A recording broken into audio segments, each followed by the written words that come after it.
नमस्कार, आर्य न्यूज देख रहे हैं आप। मैं हूं आपके साथ पल्लवी सिंह। रुक करेंगे उत्तर प्रदेश की कुछ बड़ी खबरों की ओर। उत्तर प्रदेश में विधानसभा चुनाव के पहले चरण में 58 सीटों पर वोटिंग के बाद अब राजनीतिक दल अपनी अपनी जीत का दावा कर रहे हैं। इसी बीच आज प्रधानमंत्री नरेंद्र मोदी ने कासगंज की एक रैली में कहा कि जो रुझान आए हैं वो ये बता रहे हैं कि पहले चरण में बीजेपी का परचम लहरा रहा है। पीएम मोदी ने यह भी कहा कि कल यूपी में पहले चरण का मतदान पूरा हुआ और लोगों ने भारी संख्या में घरों से निकलकर यूपी को सुरक्षित रखने के लिए, यूपी के विकास के लिए कमल को वोट दिया है। विशेष रूप से हमारी माताओं, बहनों, बेटियों ने जमकर मतदान किया। पीएम मोदी ने आगे ये भी कहा कि समाजवादी पार्टी पर निशाना साधते हुए कि बीजेपी परचम लहरा रही है और ये बात जो घोर परिवारवादी लोग हैं उन्हें भी पता चल गई है। इसीलिए उन्होंने अभी से ही ईवीएम पर, चुनाव आयोग पर सवाल उठाने शुरू कर दिए हैं। उन्होंने कहा कि कल दोपहर के बाद विपक्ष के नेताओं ने जितने भी इंटरव्यूज दिए उनमें उनका चेहरा लटका हुआ मिला। और प्रधानमंत्री ने आगे ये भी कहा कि मोदी और योगी जो आशीर्वाद और प्यार आप दे रहे हैं उसने इन परिवारवादियों की नींद उड़ा दी है। कितनी कोशिश की इन लोगों ने आपको बांटने की, जाति के नाम पर अलग अलग करने की, लेकिन ये लोग फेल हो गए।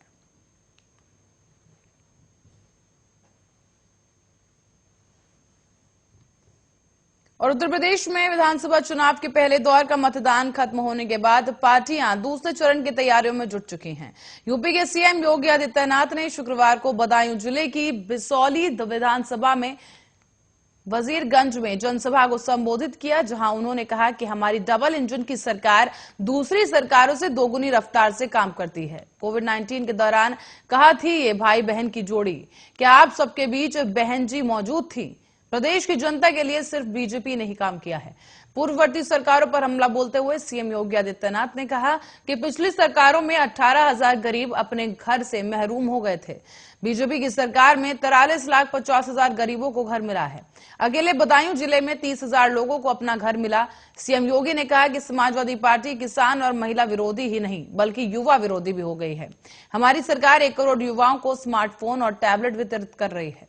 209 लोगों को बदायूं में भी स्मार्टफोन और टैबलेट मिला है। इस पर समाजवादी पार्टी ने सवाल उठाया तो मैंने कहा कि सरकार बनने दीजिए, तब 2 करोड़ युवाओं को टैबलेट दिए जाएंगे।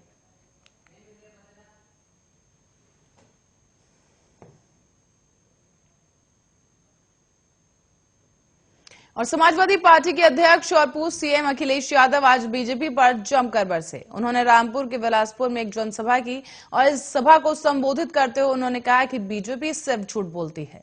बीजेपी का छोटा नेता है तो छोटा झूठ बोलता है, बड़ा नेता है तो बड़ा झूठ बोलता है, और अगर सबसे बड़ा नेता है तो सबसे बड़ा झूठ बोलता है। उन्होंने आगे कहा कि ये चुनाव लोकतंत्र और संविधान को बचाने का चुनाव है। अखिलेश यादव ने कहा कि पहले चरण की चुनाव खत्म हो गया है, लेकिन पश्चिम के लोगों ने बीजेपी की खाट खड़ी कर दी।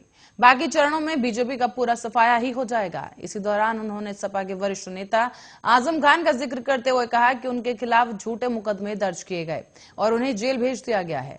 अखिलेश यादव ने यह भी कहा कि जिस गृह राज्य मंत्री अजय मिश्रा टेनी के बेटे ने किसानों पर थार चढ़ा दी, उसे आज खुलेआम छोड़ दिया गया है। अखिलेश ने कहा कि ये पहला चुनाव है जब आजम खान साहब नहीं हैं।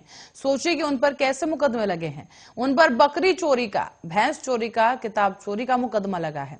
उन्होंने उनके खिलाफ झूठे केस लगाए हैं और मैं कहना चाहता हूं कि झूठे मुकदमे की उम्र लंबी नहीं होती।